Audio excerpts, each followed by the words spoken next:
So, welcome everyone who is here. Welcome, Jaden. Welcome, every single one of you. It's good to have you here. Today, we're having our Web3 1 is to 1 talk show with Float Shipping. Typically, our Web3 1 is to 1 talk show is a session where we bring in really amazing people building really cool stuff here in crypto on the Daplist Twitter space where we ask questions, we discuss about the protocol that is being built and the utility, and every once in a while, we get some alpha that is possibly life changing. So, welcome. Great to have you guys here. Jason, great to have you here once again. How's it going? My pleasure. I think my alpha might be life changing, especially if you Oh, well. remember it. That's what's up. No, I think if you believe in the butterfly effect, a butterfly flapping its wings can change your life. So what I'm about to say can really change your life for sure. Yeah, let's get to it. Um, So, guys, pay attention. Do not at any point in time step out because you never really know when the king will drop these alpha he speaks of. So, pay attention. yeah, there'll be a test afterwards too, hey? Hi, sweet, sweet, sweet. Okay, awesome. So, Jason, tell us about yourself and what you do personally, and then what you do at Float. Yeah, perfect. I am a degen, but more than that, I'm I think a at this point, everyone passionate in Float coder. is a DJ, to be honest. I think you guys just came together, you've aped into a shit ton of NFT tokens, and you're like, yeah, I think we should then do something actually useful at this point in time. Yeah, let's build some cool finance. Yeah. So I love coding. I spend all my time solving cool problems behind the text editor. I also love thinking about mechanisms and mechanism design. Yeah, I've been working with Ethereum changes as time goes by. I think it's over 5 years now, which is pretty cool. I started doing stuff with Ethereum in 2017, so it's been a long journey. So I'm pretty deep in the rabbit hole, as it were. Quite. Um, I suppose you're the yeah, 10x developer we all should be wary of. yeah, I'll let my team answer that for you, but I think they might say that. So yeah, I've been building all sorts of stuff in the space. I have built an NFT project, so I guess that's a rite of passage. That was before NFTs were even cool, so that's the fun piece of history. But I've also built stuff in the sort of TradFi meets DeFi space. More like enterprise solutions, which was interesting. That was my sort of first professional introduction in the space. So yeah, I've been around, and I think as time goes by, I really start to build my opinions of what this cool tech is like super useful for. And at the moment, it's definitely DeFi. I think DeFi is key use case that I think this tech really shines at.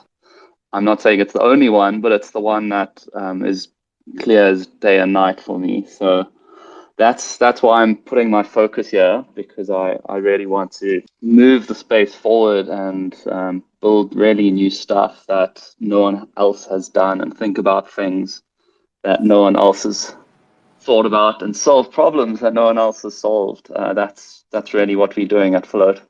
Let me tell you guys what Float is and why we are shipping. So, firstly, a big announcement when you see GM written around the space, just remember it means Good Morgan.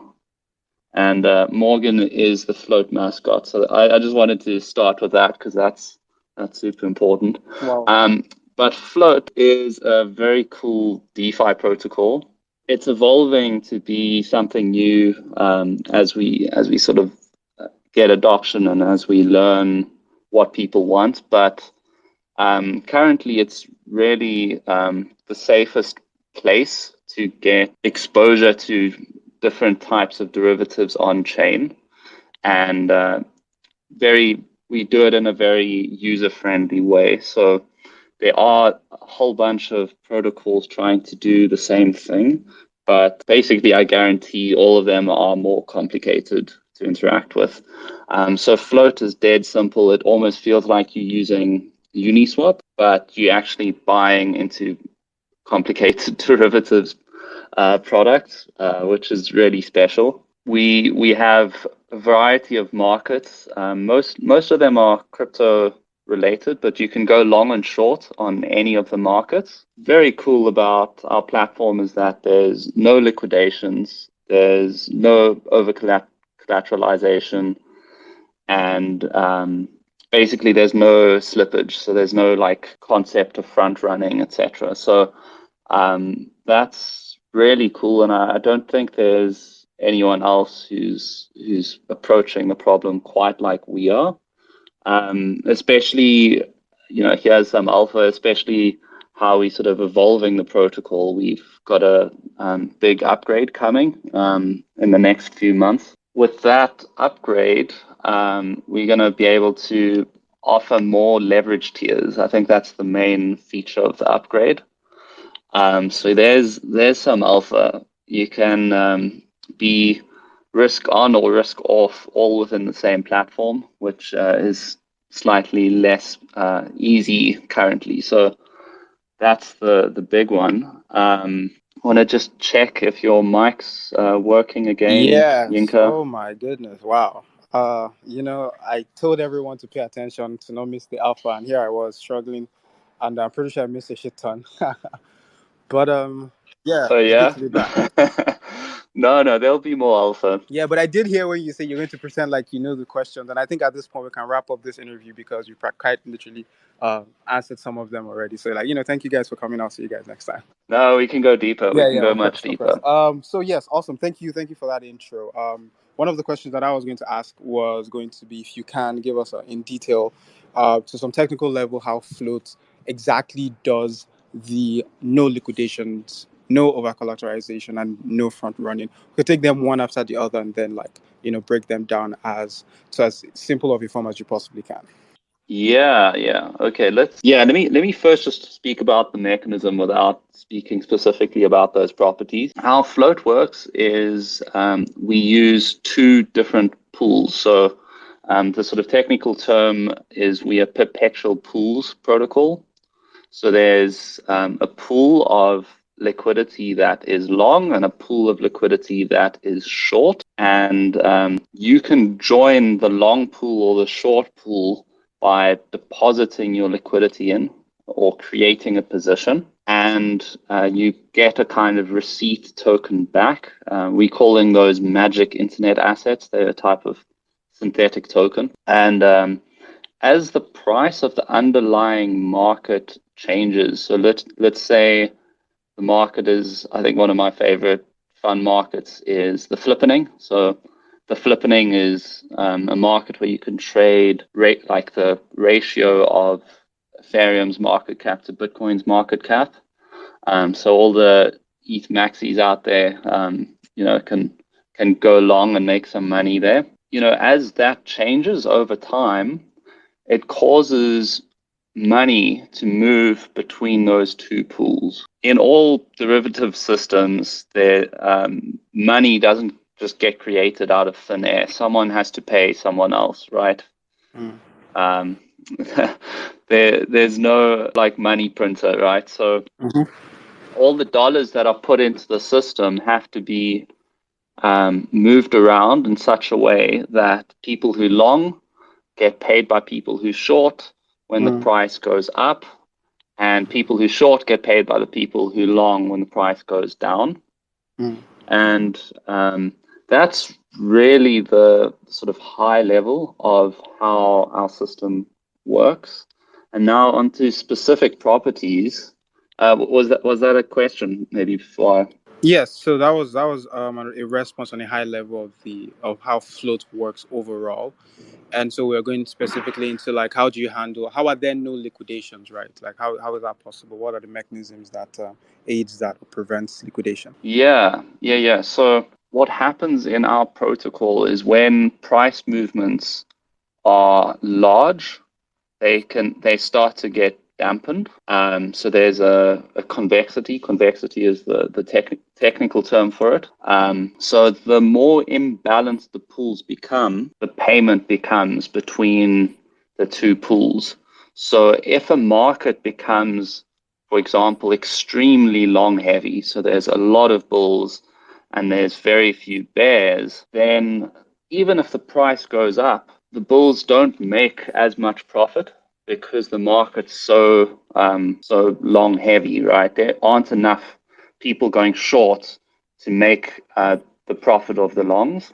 And basically, let's say a market starts balanced and there's a really massive bull run, the people who short could get liquidated. But what actually happens is, as their short positions get smaller, the amount that they lose over time gets less, which is kind of interesting. And the other thing is, there's no liquidations because there's no over collateralization. So your collateral is basically a receipt of funds in the pool, and that's always matched like as a ratio.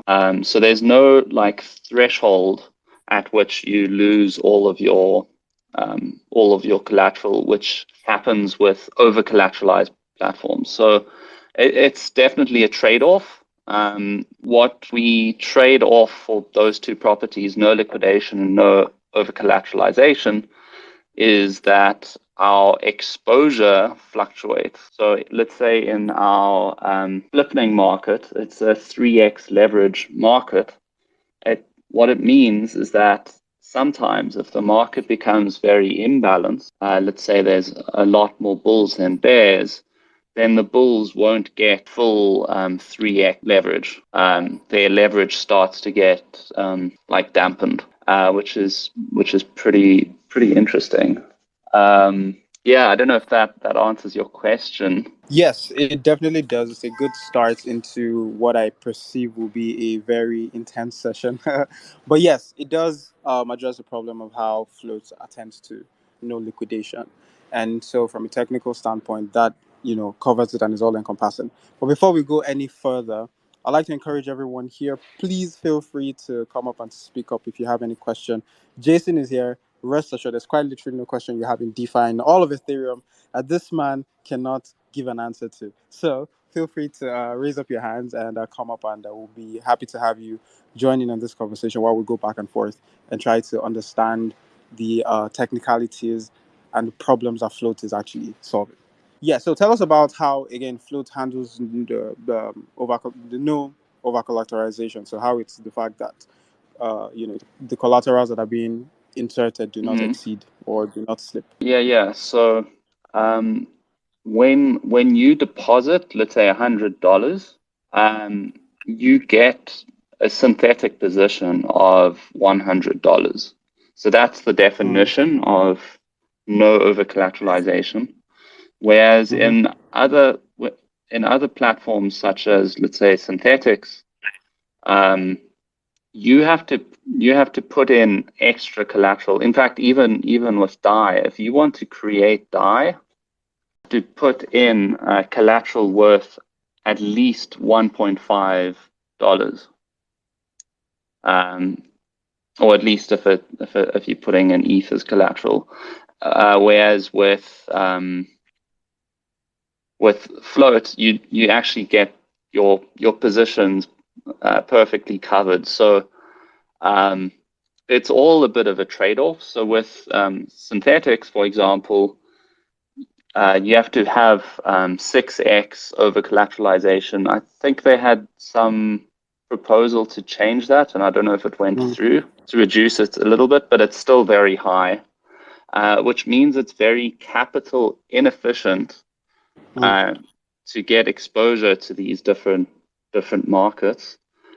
And while those assets behave slightly more predictably in the sense that they don't have fluctuating exposure to the market, Mm.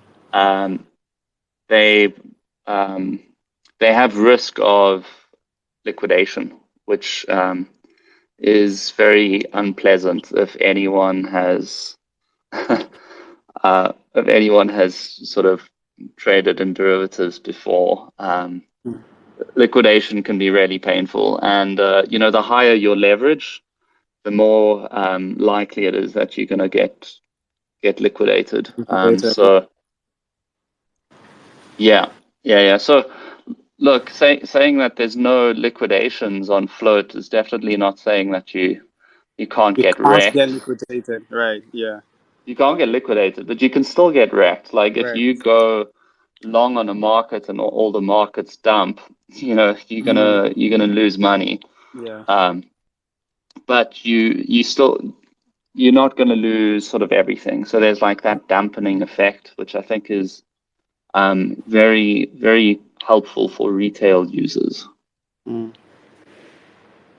Interesting. So basically, what you're saying with no over collateralization is if I put in $100 worth of dye and I want to use that as collateral, I can take in $100. It's $100 equivalent of whatever I need to borrow. I need to take as a loan. Correct. Yeah, yeah. Well, it's not even as a loan. Um, it's just all of the dollars that you put into the protocol are being utilized by the protocol. Mm, Um, so, if the current exposure at the time when you put your dollars in is 100%, for mm, example, and it's a 3x market and the market goes up 5%, 5 times 3 is 15. So you would make 15% profit mm, guaranteed. Whereas if there was a requirement for over collateralization, maybe the market would go up 5%,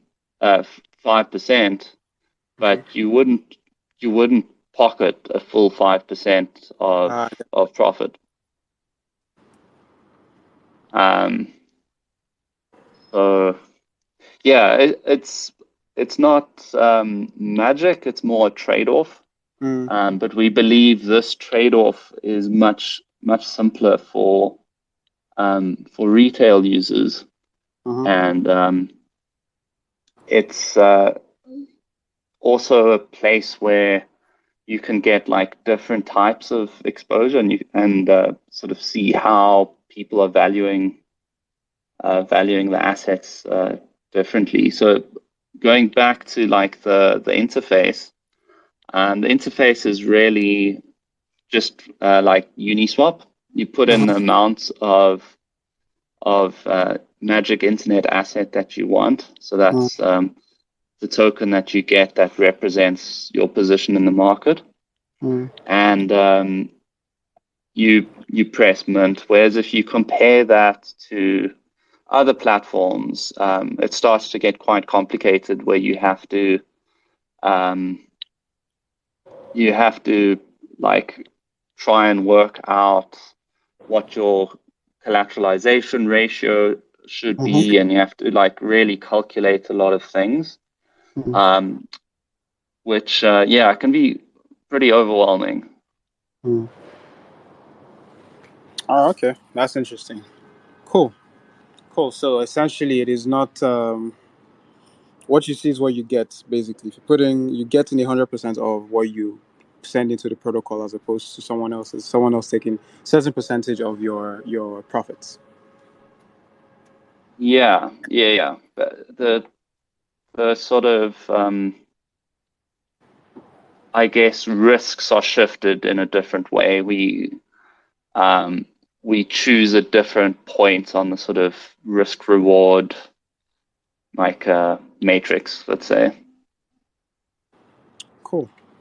Cool. Interesting. All right. So we'll move on to front running. Right. So how does that work in float, and how does float avoid front running? Yeah, that's an interesting topic. So with float, all of the orders that happen from users are actually executed in the future. So it's an asynchronous system. Mm, Um, so everyone puts in an order, and those orders get put into a big batch. So everyone gets the same deal. And what's more is that there's no slippage. So that's maybe another thing that we can talk about. But everyone in that batch gets the same deal, and the time at which that batch executes actually depends on Chainlink and when Chainlink prices come in. So there's no way for someone um, to front run you as a user. That's the first thing, because everyone in the batch gets the same deal. There's no like first come first serve, or the earlier you are, the better your position. And the other thing is there's no price front running, and this is more than just like no front running that could like influence a user. Mm. This is like there's no front running that could be devastating for the protocol.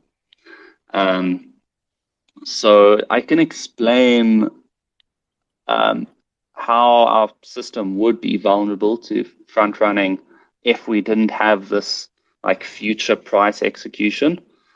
I think that should be quite interesting. So um, with our system, let's say as you put in your dollars, you got assets like given to you at the current price. So you basically were getting the price of the assets. What you could do is you could watch Chainlink and look at what price updates are going to happen to the market before they happen. So you could come in when the price is 10, get your assets. Let's say you put in $10, so you get one token because the price is 10. But you do this literally split seconds or even in the same block as Chainlink comes in saying that the price is 12. So you paid 10 and you guarantee to get 12 and then you can exit, right? So that's super bad. Obviously, we designed it so that that's impossible. And the way we've done that is the user would only get the price of 12. So, you can come in anytime, but the time at which your order gets executed will be in the future. It has to be in the future. Mm. Our protocol enforces that.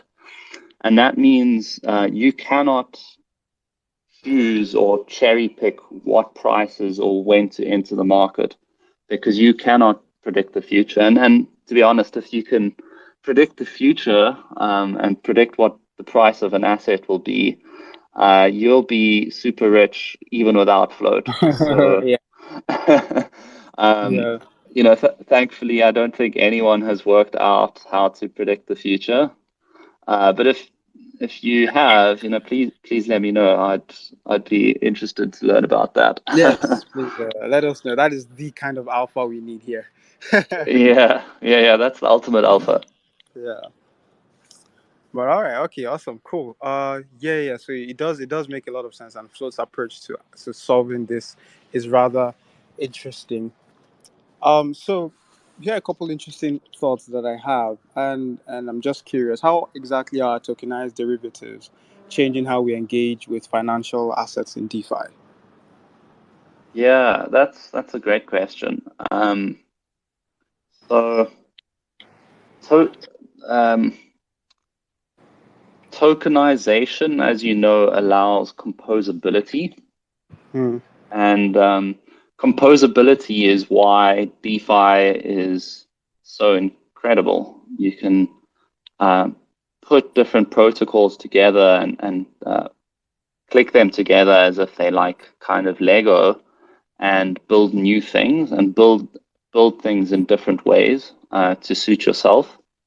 And this is something that's a massive advantage over TradFi, where TradFi you basically stuck with the products that are offered by financial institutions. So, I mean, a lot of those products are really advanced, and there's a lot of liquidity, and there's really interesting stuff in TradFi, but it's not composable. If you are trading derivatives in different venues, there's no like cross communication there, and cross communication is completely impossible, right? So with tokenized derivatives, you can um, really do some degen things where um, the tokens you receive from your position, you could trade them on a DEX. You could use them as collateral for something else. Um, and yeah, I mean, you can, on top of something like Float, you could even build very interesting things like if like an options protocol or something like that, where you using different mechanisms and composing different assets together to get a desired outcome. A topic that has been super in vogue, I guess, is delta neutral strategies. And with tokenized derivatives, we can start to see initial experimentation on being delta neutral. I don't think anyone's quite cracked it, so it's perfect. But there's very, very good attempts, and some of those attempts are being built by us at Float, which is really, really exciting. So that's definitely some alpha. Um, Nice. and yeah, I mean, more than that, it's bringing like a level of maturity and professionalism to DeFi, right? Um, derivatives in general are like a more advanced financial tool, and without um, a good set of derivatives to interact with, we can kind of forget more advanced and large actors from joining the space. These are the sort of tools that are required by these large institutions to manage their risk and to really operate effectively. And if they can't do that in DeFi, they'll just stay away from DeFi. So that's also really exciting. It's these tools allow broader adoption. Yeah, that is actually pretty cool. A couple of the teams we've had conversations with the past couple of weeks. So one of the problems they're solving.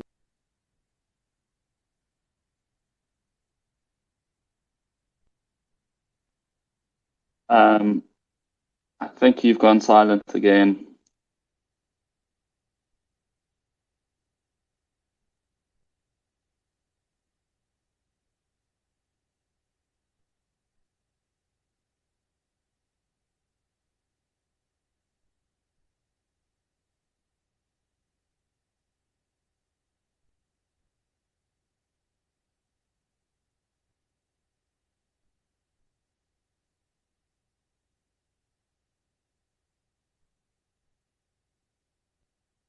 Um, okay, let me just talk, I guess. Uh, yeah. Please just interrupt when your microphone's working or everything. And actually, can everyone in the audience hear me? I hope it's not my internet. Hello, hello. Hi, Jason. Hey, Sorry, okay, you can hear me. sorry about that. I think Inca is maybe facing some issues, but if anyone, I think Inca is requesting again. Just give me a second. Um, yeah, maybe I can quickly um, talk Oh about my what. goodness! Today of all days. Hi, can anyone hear me now? Yes, I can hear you. Okay, sweet. Yeah, I'm having terrible internet connection today. I have no idea why, but I suppose it's one of those things we have to deal with. Yeah, my apologies, Yeah, guys. where you connecting from? I'm connecting from Lagos, Nigeria. This is like the first time this is ever happening, so I suppose there's probably some general internet issues in the area or something. But yeah, I'm calling all the way from like Africa, Lagos, Nigeria. So yeah, Cool. awesome. So yes, I don't know if you heard anything I said prior to when. Uh, I think repeat the whole question. I bet. Okay, cool. Yeah, it wasn't even a question. That I was just talking about how, one of the tools you on chain tokenized derivatives, and you said help to increase mass adoption. And if we have tools like tokenized derivatives that are composable, then there's so many cool things that can be done with them. And I was making reference to some of the interviews we've had with previous builders and some of the protocols they're currently building, and how at the core of the technology and the idea behind it is to increase mass adoption. And I just think that is really cool and helpful. That as simple as you could say Uniswap is, there's a certain barrier to entry that deters the average individual who would love to interact with DeFi, but sort of like, you know, are intimidated with the buttons, the clicks, and the transactions and the approval, signing of TXs and all of that cool stuff. So I suppose Mm. having protocols, you know, simplify whatever they possibly can, you know, to just make this the to make mass adoption one step less complex is, you know, just where we should be aiming for, in my opinion. Yeah, yeah, 100%. Mm. Um, So which you which know, which which uh, sort of will lead to the question, and you know, one of the things floating mhm. currently that you mentioned is, you know, working with tokenized derivatives. So what else in the grand scheme of things is Float doing to also enable mass adoption, building out this protocol in a way where there are whatever complexity really exists is really abstracted away as much as the team can manage, and to ensure that pretty much anyone who, you know, enthusiast or not, can figure their way out with using Float. Yeah, yeah. I mean, at the moment, we definitely a simple protocol to use, but you know, there are some big barriers to entry that I think are not um, unique to us. There's lots of inconveniences doing fiat on ramping, etc. So those are not the problems that we have quite solved yet, although we do have some open research into that. Um, but what we do strive to is just to have a silky smooth UI and UX. Uh-huh. So we've got an excellent front end and UX team. Mm. Um, Denham, my co-founder, he's a real whiz at identifying and finding how things can be made as silky smooth and easy as possible. So Yeah. I mean, I can say our protocol is easy to use, but I Yeah. think I just encourage people listening to give it a try. Yeah. Go and give it a test on Polygon. Um, but I think another aspect that we're working on to sort of bridge that chasm and make um, float as silky smooth as possible is to bring on market makers. Mm. So market makers are very professional entities Mm. that basically seek out inefficiencies in different markets and do their best to profit off those inefficiencies. But in profiting off those inefficiencies, they actually make those inefficiencies disappear. And I think that's something that's just going to get better over time. There's still a lot of inefficiency in the DeFi space and in the float protocol. And I think there's absolutely huge opportunities for anyone technical who's able to build advanced strategies and bots. Even today, I think people sort of have a hunch that they've missed the boat, like the space is too competitive. I actually don't think so. I think there's Mm. still a lot of space to maneuver, especially for smaller entities. Some of the big opportunities in DeFi are sort of too small for some of the bigger players that have emerged, and if you can really ride that out, you can have a very sort of successful start to a market making business. Obviously, you need liquidity and a lot of technical skills. But that space, I think, is another thing that needs to really grow. And with that, like professional side, users can feel much more confident that they're getting really good deals when they interact with DeFi. Basically, bringing that inefficiency down to zero. Awesome. And yeah, I do agree with Jason. Please pay a visit to Float. We had John walk us through the interface yesterday, and it was so playful and actually really, really cool. The had I think it's a Super Mario esque vibe, and I love it. So stop by at Float and just play around and work with this really awesome technology. So that's Float.capital, and just have fun and try to figure things out as you go. And you can follow them on Twitter as well. Feel free to ask Jason any question or the support team. I'm sure they'll be more than happy to respond to you. Yeah. So here's some alpha. We've got a massive redo of the UI coming up. We're only going to launch that. So this is definitely alpha. When we launch the next iteration of the protocol, which includes some of the features I alluded to earlier. So that's super exciting, and we keeping the awesome pixel art feel, but there's some super cool art that we've had some very talented artists make for us.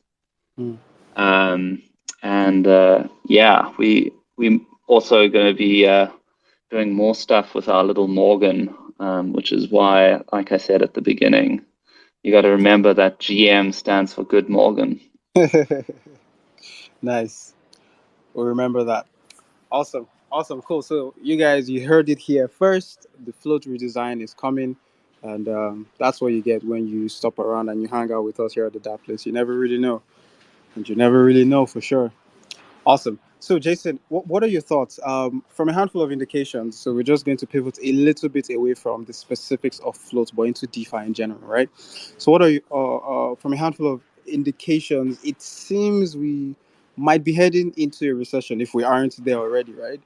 How exactly can DeFi help? So, how exactly can we sort of, hedge against inflation, as they say, in this coming possible recession with the DeFi? Yeah, I guess everyone will have their own answer to that, and I'm not a financial advisor or expert. But what DeFi does do is it gives you opportunity to do your own research and act on your convictions. So with that, you can take bigger risks. But the other side of DeFi is you can actually, in some ways, reduce your risks. So you can use DeFi protocols in sophisticated ways to hedge, so that in times of volatility or like a recession, you're more protected. So I guess it's just more tools to really have in your toolkit, which is always a good thing. So there's no silver bullet on strategies to protect yourself in a recession. Some people lose money, some people will make money based on the decisions they make. But what I can say is that DeFi allows you as an individual to respond faster, and I think the market itself can respond faster. Just the ability to go short on something that was missing from crypto for many years. Before DeFi, there was no way to go short, and it's like something so simple that now you can go short on things. Yeah, awesome. That's a really interesting answer, and I suppose, like you said, even though there is no silver bullet, it helps to just have a skill. It's one less way of possibly getting wrecked or losing a lot of money in this as things evolve. but just having a skill or having something to move around definitely helps. Awesome. Yeah, for sure. Cool. So yeah, so just again, quick break. If you're here and you have any questions, welcome. Feel free to just raise your hands and we'll be more than happy to bring you up. And we can have whatever question you have. It could be related to DeFi, it could be related to the economy, specifically on float as well. We'll be more than happy to sure Jason will be more than happy to respond to them as well. So please feel free to come up at any point in time. I'm more than happy to have you and be excited to listen to your thoughts.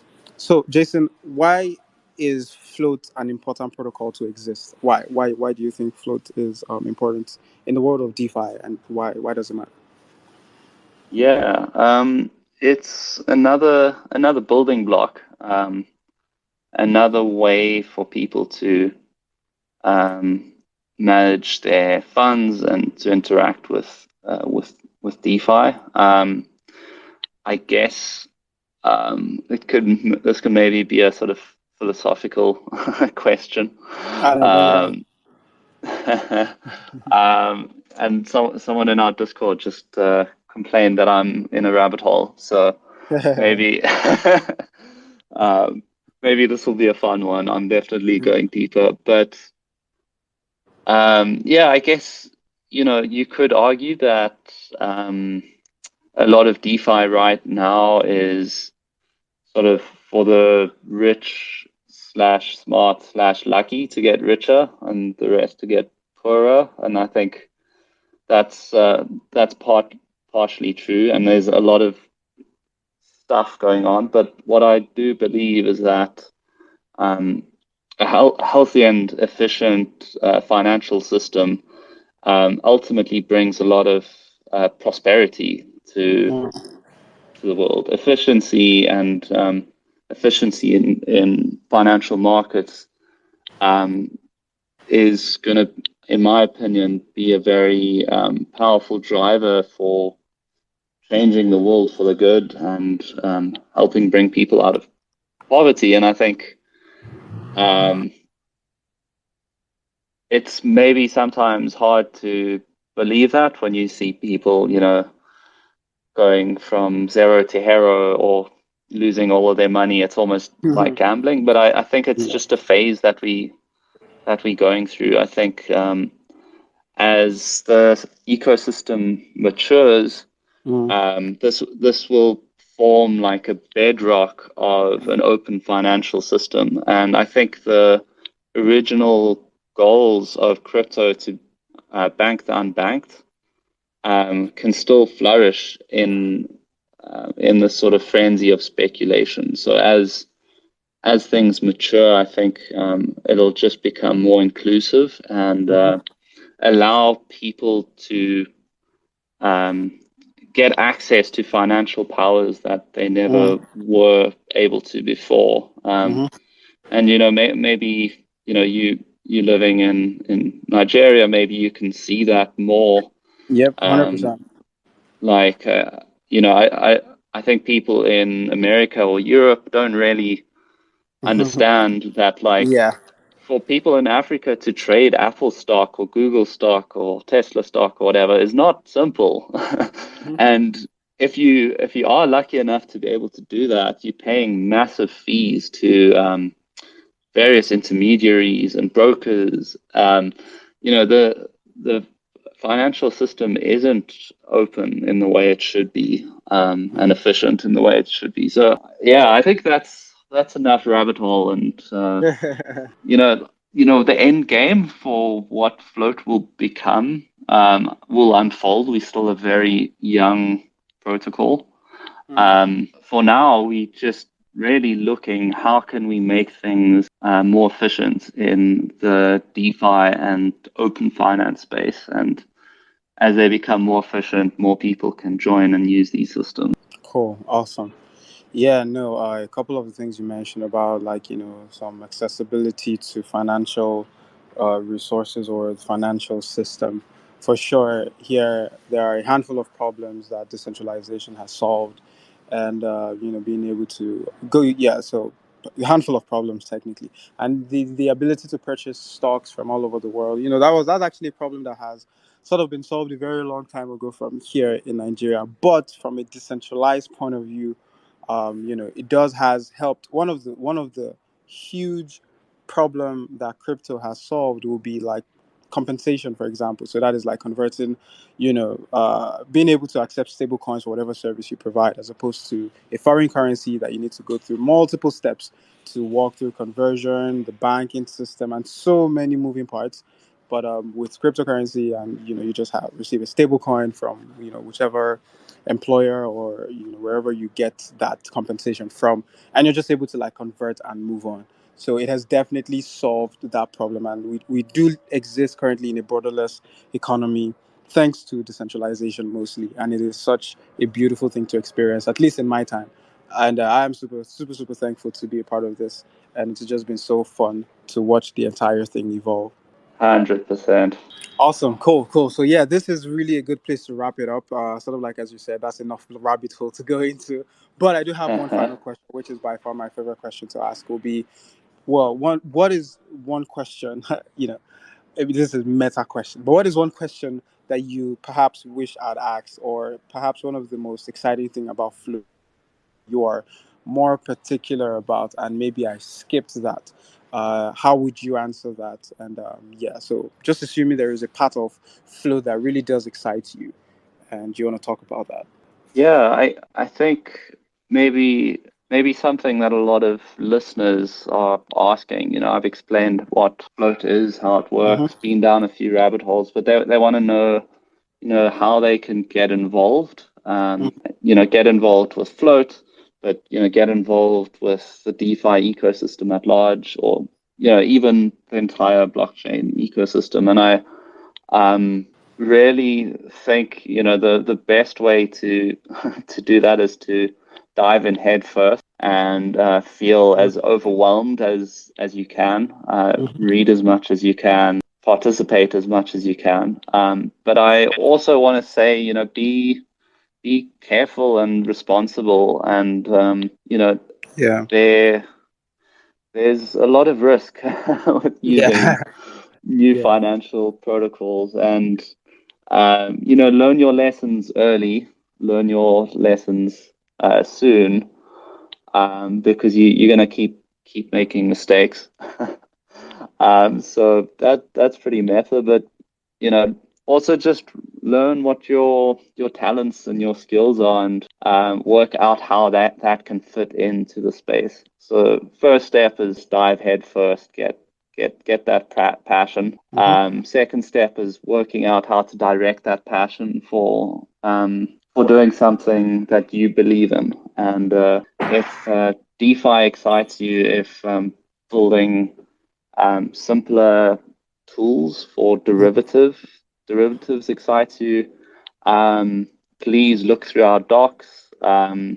We've got a lot of really cool resources. We've got some good content on YouTube too, for example. We've got some really good content on Daplist, of course. Yes. So come hang out in our Discord, read that stuff. Um, Bring all your questions to us. Mm-hmm. Not everything is always explained as well as it could be, and there's um, a lot of nuance, and dig deep, and see you there. Yeah, 100%. Yeah, no, that is the ultimate alpha, guys. Jason just dropped it, and I hope you picked it up. So thank you, Jason. Thank you, everyone, for stopping by. This has been a really, really super fun session. Learned a ton. Super excited about what Float is building. Super excited about the next couple years and the future of DeFi and the entire blockchain space. Um, I'm extremely optimistic and hopeful. So yes, thank you, Jason, one more time. Thank you, everyone, for stopping by. You can follow the Float team. There is a card right above my head. It has the Float Twitter account, and you can follow them. You can follow Jason. You can ask your questions. Join the Discord, like he said. Read as much as you can. Educate yourself and explore. Thank you once again, and until next time, have a good day.